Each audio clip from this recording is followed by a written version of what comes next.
What is up, y'all? Welcome back to the channel. It's episode 61 of Marlins Franchise. I know it's been a while since we've had a Marlins Franchise episode. For those of you that were maybe worried that it was going somewhere or done, fear not. That is definitely the longest gap that we've had in between episodes, though, over a week. So just was doing some other stuff. Didn't really have as much time on the weekend to make an episode because I knew I had to do the draft and the international free agency. And so we had to get it pushed here till Monday. But lots to catch you up on. We haven't even moved that far. I believe we started here at July 1st, and it's only July 11th. The draft just finished. We did get international free agency. We signed a stud, or a potential stud at least. Jesus Perales, just an insane hitting profile. His potential is 95 contact, 60 gap, 75 home run, 55 I, 60 avoid K. I mean, that would be obscene if it came through. He's a catcher as well. Now, not a particularly good catcher. 45 ability, 65 arm. Love the arm. The ability is pretty terrible. No speed to speak of or anything with the base running. First base is another position that he does have, and that's really it. There's nothing to make me think that he could maybe find a way into the corner outfield with 30 outfield range. He is 16, so you never know. He doesn't have high work ethic, but he doesn't have low either, so he's normal with good adaptability and loyalty. So maybe changing to a position and kind of figuring something out would work. I'm going to stick with him at catcher for a while, though, and maybe if we can get that to like a 55 ability, I don't know. I don't know how much a 16-year-old can necessarily grow without the high work ethic. Just hope our coaches can maximize him, but I was happy to sign him. There were some pretty premium hitters. There were some other guys that had stronger hitting profiles, maybe by a little bit, but they had really bad personalities to go with it. So that's why I went with Perales at catcher. I want to show you what happened in these first few games here. We're not off to a great start in the month. We're 2-4. Lost 2 to Atlanta after winning that first one back at the end of June, and then lost the first game of a 4-game set at the Mets, won the second, lost the third and won the fourth for the split. But it was this game here, the July 4th game, that was particularly weird. It was a nice 6-0 win for us, but look at this. 2 guys get injured after a third of an inning. 2 and 6 pitches respectively for Sandy Alcantara and Freddie Tarnak, and they're out of the game. That's pretty crazy. I've never seen anything like that. Looks like it's just a strained ab muscle for Sandy, obviously a former friend of ours here in the franchise twice, actually came back in 2027 for that 1 year. And then Freddie Tarnak figuring some things out here too. He's been on, I can't remember, got to be the expansion Dillos, because I definitely have some experience with Freddie Tarnak. And for a moment, I thought it was in this franchise, and then I quickly looked and I saw, nope, he's never been on our team, so it has to be the Dillos. That's the longest. That's the only other franchise I've played for several years that I think Freddie Tarnak would develop and be somebody. So they both got hurt. What was his injury? Oh, he's back. He was already right back. So small injuries for both. It was just crazy how I've never seen 2 guys go out that quickly, either in real life or in this game. So we went 2-2. We got the 4-game split. Let's get into the All-Stars. We did have 5 All-Stars, which was pretty nice. I was pretty happy about that. Let's go ahead and cover them. We had Danny Puente, who's having a excellent season. There's no 2 ways around it. 2.49 ERA, 1.17 WHIP in 104 2/3 with a 34% strikeout rate. 11% walk rate's a little high, but when you strike out that many, you can really cover it. He's already at 3.5 WAR, depending on which one you're looking at. Excellent all around. Then you've got Grayson Rodriguez, of course, doing his thing. 2.23 ERA, 1.06 WHIP in 125 innings. He's amazing, of course. Sebastian Biro, our catcher, only hitting 229, but a 349 OBP. That shows you, that's a crystal clear example of why you don't judge guys off of batting average. It is a bad batting average, but it doesn't mean that he's bad. And that's really the delineation that was always trying to be hammered with the batting average versus anything debate, really. Just the notion of pushing batting average back as like a one-off indicator of how good a player is. Oh, he's hitting 229, he sucks this year. It's like, no, you need more info. Now, there's a certain level of, there's a certain height that a batting average will get to that you can't really be having a bad year, right? I don't care if you're hitting 320 and your OBP is 324, you're still doing all right. You know, 324 is not like a great OBP. That would mean you've walked like once to add 4 points to your OBP with your batting average doing most of the work. But like that's pretty much inherently good. So anyway, end that diatribe there. Byro, 349 OBP, 438 slug, 10 homers, 122 WRC plus, having an excellent season. Arcadia Muller, the superstar who we committed to in the offseason, making it look great, at least here in this first year of the new deal. 254, 314, 472 slash, right in line with everything he did last year. 117 on the WRC plus and 2.5 wins already. In fact, he was at 2.8 WAR last year, and he's already at 2.5. So that's pretty excellent as far as Arcadia and Muller goes. So that's 4, and then our 5th was Highland Hall. Highland Hall has 26 homers at the break. 257, 348, 545, good for a 149 WRC plus. That's crazy. 2.6 WAR for him. He's been wonderful. You know, he's not much of a defender, not adding really any value there, but everything else he does is positive. Oh wait, here. Let's see. Yeah, minus 2.5 zone rating in right field. It's not great, but that's where we've got him playing. That's where James McDonald has him. Danny Rodriguez returned, and Bustamonte's had to get sent out. He's so bad, y'all.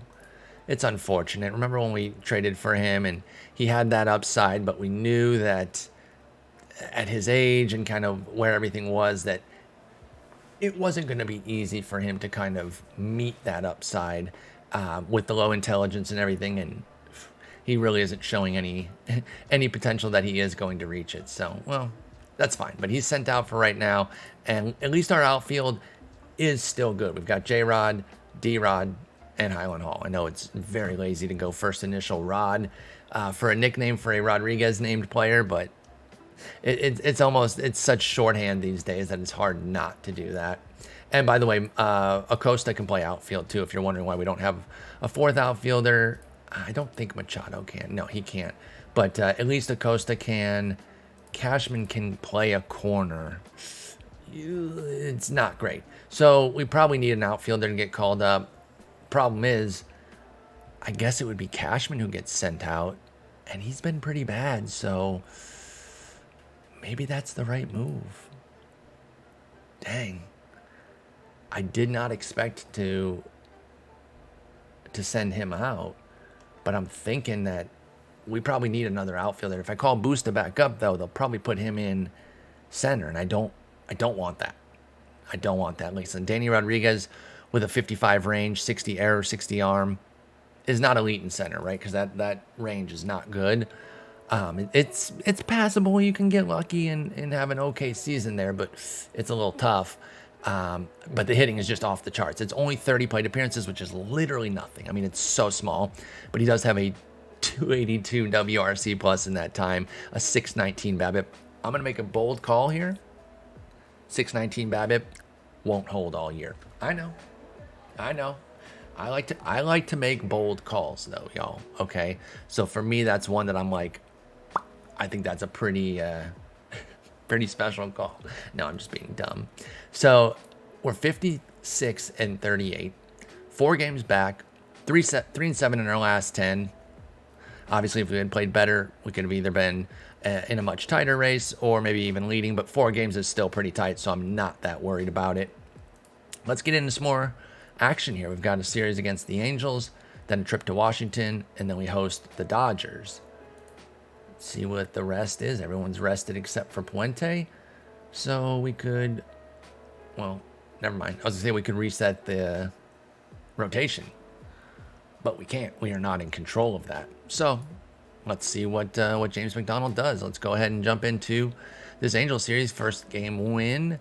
Take the series. Now we can get a save and a sweep, baby. You know that's what I'm looking for here with the Monday or the Sunday night save, as it were. That's how I view it. I'm like, oh, the game gets played and then we save on Sunday night. It's whatever, Sunday into Monday. We lost 4-3 and 12. Had a chance at the sweep. Couldn't quite close it out. Oh, Lupe Robinson got murked. Oh, well. Tough game. Lupe still figuring some things out. Walk rate at 11% is pretty rough. So there's that growth in the stuff that is going to determine where Lupe goes. If he does find that, he's at a 50 now with 65 upside. If he gets up to, if he gets up to 65, obviously we have a stud on our hands for the rotation. But even at like 55, 60, you're still talking about somebody who can definitely start and at the very least be a premium reliever. So I'm still very happy where the 23-year-old is at in his rookie season. It's a 4.15 ERA, but with a 149 WHIP. It's running a little high with a 327 BABIP. Doesn't allow many homers with just a .2 homer 9. We love that. So all in all, I'm not too worried about Lupe Robinson. This tough outing notwithstanding. And it looks like Brian Mata might have made things worse because he got credited with the blown save. So maybe he allowed some of Lupe's runners to score. And that was the problem. I could check the game log, but it's a random game in the middle of July. We don't really need to. Washington. We're heading out to Washington. They're a bit behind us. They're 49 and 47. So they're not an immediate threat. We don't want to take them lightly, though. Division rival. Game 1, we win. Game 2, we lose. All right, so we're looking at a split. Oh, I didn't even get into the draft because I was actually waiting for these to come through. But let me go ahead and get into that. Let's finish this series here, and then I'll do a draft review. Totally slipped my mind. I actually need to restart this video. I wasn't that far in. It was like 7-8 minutes or whatever. And I don't want to say it. Like, the mic was not muted from the start, but like it's pretty sensitive, the mute button. And I guess I like reached over and see when I said grazed it, I had muted there. So anyway, I didn't notice, and then I kind of looked over and I saw that the lines weren't moving, and I was like, oh, yay. So that's why I restarted, and I forgot my order of things. Even though I have them written down right here, I thought I had it memorized. I do not. So let's get into the draft, and I'll show you what we've got here after taking that series win against Washington. Let's see where these emails are at. Estevan is probably upset that they're not playing well. Oh, no, they just want a contract. Okay. Let me see. So players are signing, but I think the best way to do this is team home screen, organization, minor leagues, custom, draft year, 2031. There we go. So let me get, I guess they're pretty much in order here. We started with Willie Santian. Now, this was a computer recommendation. I was a little bit torn on this one. I ended up going with them, even though that changeup is dicey, and we might have just taken a first-round reliever. I mean, we picked 28th, so you're not getting the top of the scale. I'm hoping that as a 17-year-old, they can kind of figure it out and get that changeup where it needs to be so that they can start. But I realized that, okay, it's not a guarantee, but that was the recommendation. And the guy that I wanted was this guy, Henderson Akramovskaya. Akramovskaya. I gave him that nickname, because I am struggling to say that name very clearly. This was who I was going to take. They were available in the second round, so I felt pretty good there because I might have taken a reliever with that first pick. Then I got a starter here, so it's all good. And you can see he's got 4 pitches, so even if that forkball doesn't develop, he's already got a changeup, so he kind of got 2 changeups there. The one says it can be a 70. The forkball is already a 35, so even if the changeup is a washout and it's like, oh, it's overinflated here, then the forkball is a fallback. Great personality, leader, adaptability, work ethic, intelligence. 17 years old. I mean, everything was there. And so I had to go with Ack in the second round. We had 2 second-round picks. I think we got it from the Mets with the other one. Let me see if I can find. Let me see. Well, I think it's. Yes, there we go. Here's the rounds. So Manny Castro was our second rounder. And as you can see right away, what jumps out to you, the amazing outfield defense. The amazing defense in all. 65 outfield range with an 80 arm, and then 65 infield range with a 70 arm. The defense is impeccable. while the hitting profile isn't terrible, a lot of 50s there in the board. 50 contact, 50 gap, 50 avoid K, 40 power, 45 I. So never going to become like a premium hitter or anything like that. But if they can hold their own and put up, you know, what I always talk about, that 85, 90 type WRC plus, that's enough. Like that would be enough to where we'd really feel good about where we're at. I think we did have a third round pick, but they might be, yes. Vinny Del Valle is our third round pick, and we'll see if we can get him. I did offer him, oh wait, he probably told me that it was bad. Yes. Okay, I tried to get him a little bit cheaper. I'll just meet his offer now. It is 4.2 mil, which is kind of a lot for this hitting profile. But he plays defense everywhere, has good speed. I'm a little bit of a sucker for guys like this. We have the money, too. I mean, we have 9.5 available. So I'll meet his demand, and I'll do it. I'll go for it, because we saved some money on both those pitchers in the first 2 rounds there. What was Manny Castro's cost?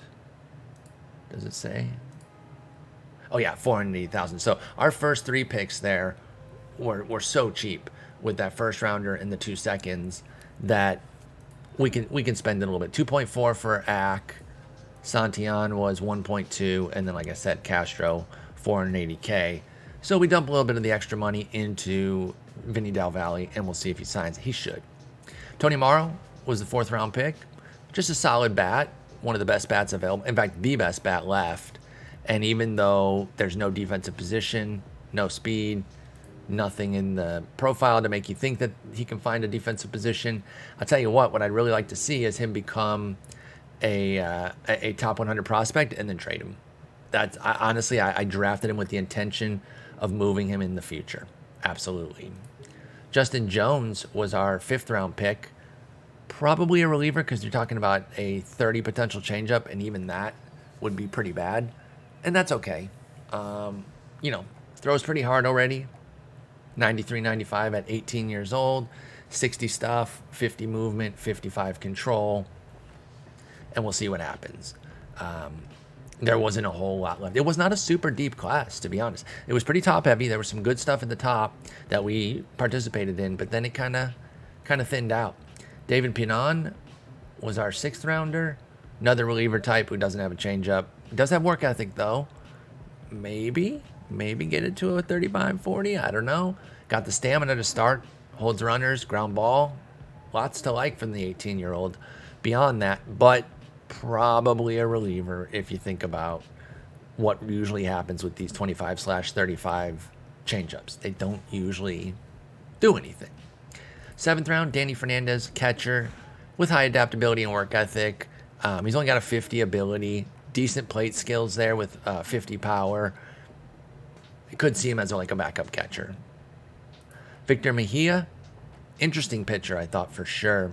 Kind of fell maybe a little bit further than I thought. And when I saw him there in the 8th, I was like, oh, only projects to a 45.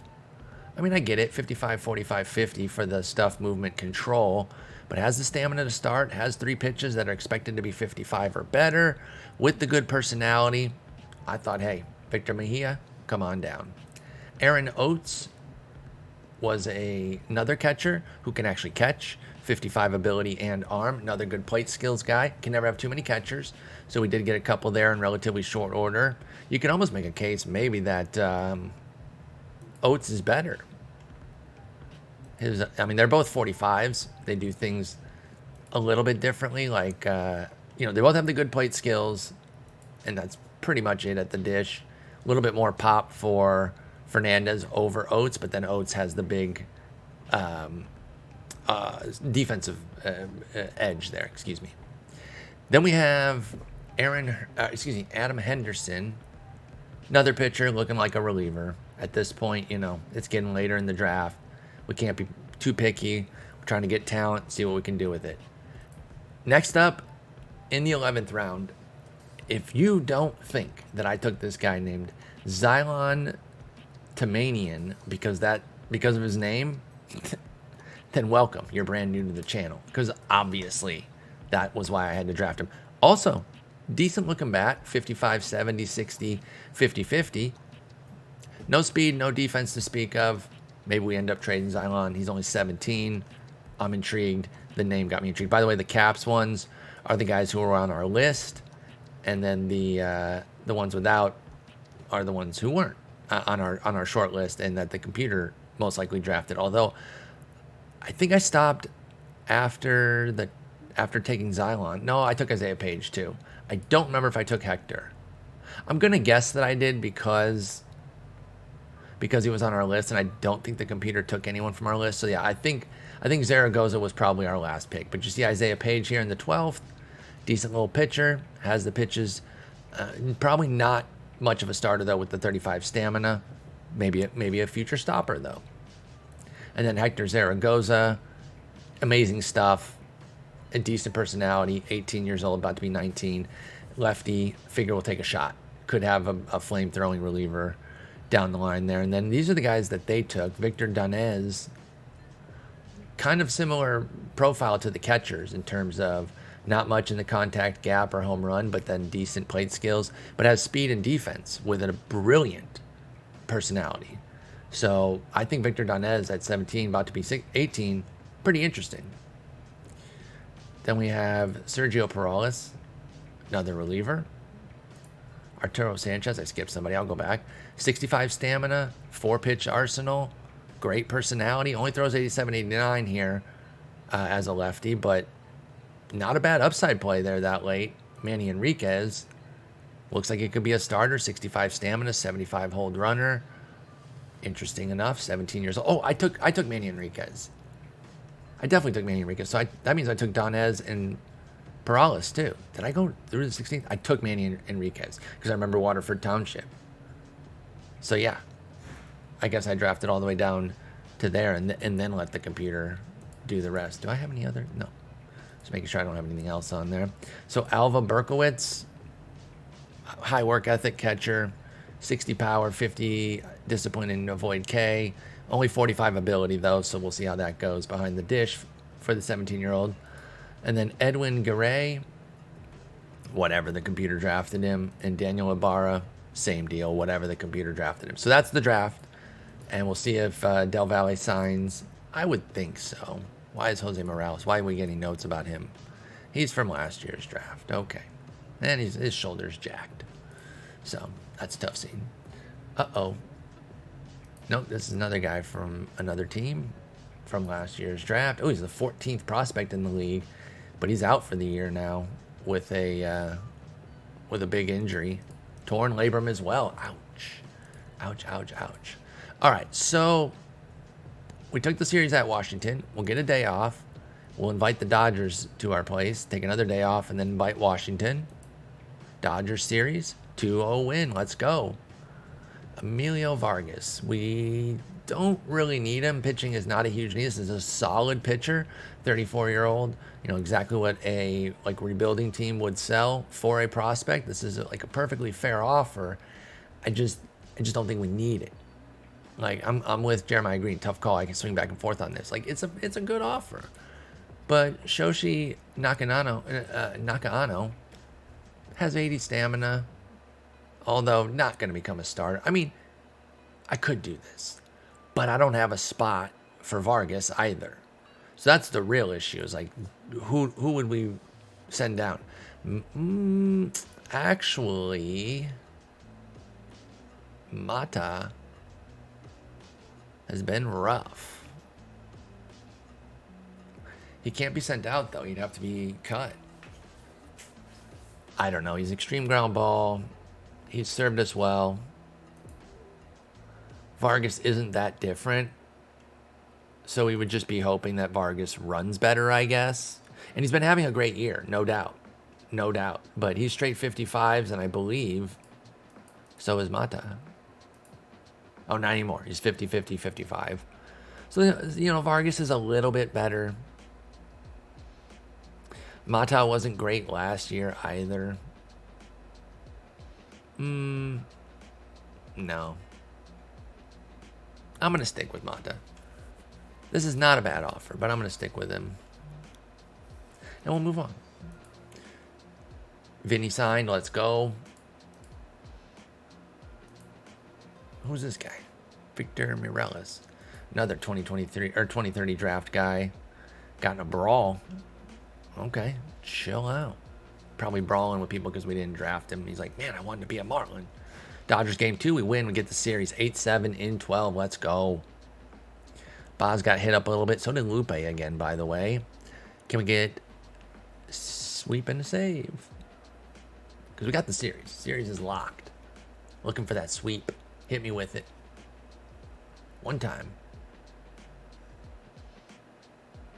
Oh, Danny Rodriguez. Hamstring strain. Out 6 weeks. Dang it. All right. That's not good. We did get the sweep. Pyrrhic victory. Losing D-Rod. That's going to bring Busta back up just by default. He is running hot in the minors. Maybe brings some of that to the majors. That would be cool. I would love that. But we'll see. Oh, Juan Archuleta, by the way, was our only Futures game guy who made it. Even though he's terrible. 67 WRC plus. They just took him based on his high potential and he's top 100 guy. Because definitely didn't deserve it on any merit. I'll say that. So we got Busta back up. Crap. Has Julio gotten any better? Man, Julio's having such a bad year, y'all. What is going on? Not at all what I was hoping for with him. Not sure he needs to be batting first against lefties either. I think I'm going to let them, I'm going to let James McDonald do what he wants. Because me starting him at leadoff there to get him back on track during an earlier part of the year, just not working. So he is batting first against against lefties still, so they want to stick with that. But he's down to 6 against righties, excuse me. First against lefties still for Julio, which, I mean, ratings-wise makes sense. I mean, he's good, but oh my God. 41 WRC plus against lefties this year. That 191 BABIP has to correct, though, no? That said, I just think Muller. Now he's batting 2, which I don't hate. Colmenera is weirdly hitting lefties. I'm not going to move him way up the lineup, though. Padilla's got a sub. We're terrible against lefties. That's the problem. We have 4 starters who have OBPs over 300, and then Machado in 15 plate appearance sample. And then everyone else is 289 or lower. That includes 5 starters. Padilla, Walker, Turner, J-Rod, and Busta. Yikes. We might need to trade for an outfielder, y'all. We might need to do that. All right, let me go back here and take this split off because I'll never, or I don't say I'll never remember, but I'll be looking at stats and be like, what's going on with this guy? And then I'll realize, oh, I left that split on for a long time. All right, let's a little 2-pack here against Washington at home. Game 1, we get it. Game 2, we lost. Okay, so we had a little winning streak going. All right, they want to trade us Sir Anthony Dominguez, who's also struggling badly. Looks similar to that Vargas guy. In return for Zach Rogers, just a 22-year power. So they're not asking for much here, which I appreciate. Oh, no. Justin Jones already murked. Torn UCL, 5th rounder. Immediately pops. That's not great. Not super happy about that. What's this Corey Williams? His nickname is Shrimp. That's hilarious. 6'1", 200. He's not that shrimpy. I mean, former first rounder, though. He's out for 5 months. That's tough loss for the Tigers. All right, so where do we stand now? We went on a little bit of a nice run there, and we're 2.5 back. Okay. Love that. Now we have 5 against Atlanta here because of a scheduled doubleheader. So we need to make sure that we're going to be prepared for that. So let's get up toward that game. Game 1, we win 7-1. Evan Reifert being offered, another reliever. Now this one looks impressive. This is a guy who they sent back down to Double-A just for an inning so far, but like he was in the majors. He was also in a little bit of AAA, but now he's been in high A too. He's been in 4 levels this year. What's going on? He's 65, 65, 45 with 270 pitches. Throws 96, 98. He's 32. Get this man out of Double A, please. They want Martin Verhagen. I mean, I could do that. Like those offers are fine. I don't need pitching right now. I mean, our bullpen ERA is a little bit worse than our starter ERA, but that's not the need. It's simply not. All right, we need to figure out who's going to start the doubleheader. Let's go to the day of the doubleheader. We lose game 2, 9-8. Emilio Vargas getting offered again. So on this day we have, I mean, they could start Jaden Owens. Can I force start him in there? Let me just try it. See if we can force start Jaden Owens in there and then get him. Okay, we can. Great. So I'll just do it for this day. Doubleheader. Okay, we win 1, lose 1. The loss was Puente. Blasted. Barriera was, and Sandlin was too. And then 6-4 we win. Jaden Owens was not great though. 5 1/3, 4 runs, but 5 hits, 5 walks. Ugh. 7 punchies. He survived around 2 homers though. I appreciate it. I appreciate the spot start. Now Graham Ashcraft's going to come back in. Send him right back to the pen. Not that pen. Wait. Oh. Oh. Oh, they're sticking with it. I clicked Becerra. Wow, okay. All right, James. Listen.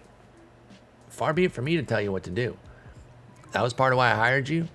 Make things a little bit more of a challenge there where I don't have as much say in everything. And they're going to leave Jaden Owens in as a starter. Graham Ashcraft was doing very well as a starter. He's going to go into relief. And I'm not against it. All right. Let's go. Now let's go and finish this series off. We can still win this series here. So give me a series and a save, please. It's a 2-2 so far. Game 5. Incoming. And let's find out what happened. 1-0 win. Let's go. Becerra was excellent. Mata, clean inning in the 3rd, and Ashcraft gave up a hit, but got his first save. 29th homer for Hall was the difference in the 5th inning. Perfect. Then we'll do the 28th. Get another offer for a reliever. Do they think we need relievers?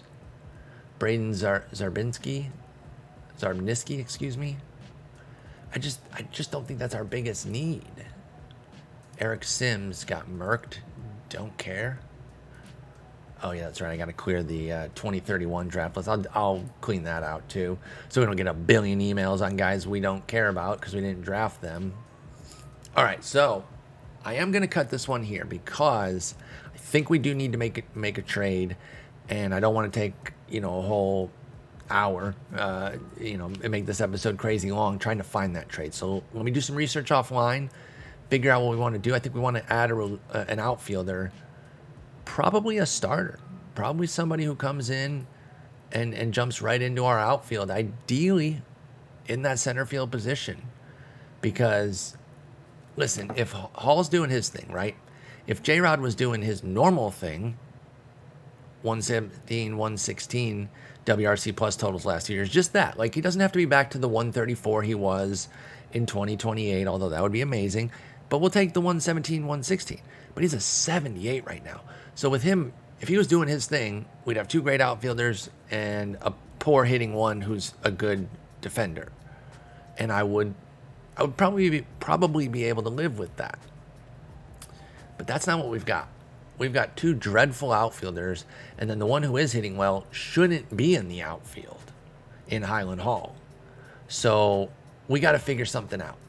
That's a bit of a problem, and I want to deep dive it as opposed to kind of dragging it out on a video. So I'll go in, find some candidates. I probably won't pull the trigger on anything until the beginning of the next video, where I'll kind of go over what I found and then make the decision. But yeah, I think that's that's what I want to do here. Episode 61 in the books. Here's where we stand. 67-43, a game and a half back. We made up a lot of ground, so that's nice. Quick look at the stats if you want to pause and take a look at everybody. There's the hitting. There's the pitching. Jaden Owens is now a full-time starter with 55, 70, 50, and the potential to add 5 to his stuff and 5 to his control, which could turn him into an absolute monster. And then there's our team stats, if you want to look at those. A lot of good numbers. The only double-digit rank is our zone rating, 11th in the National League.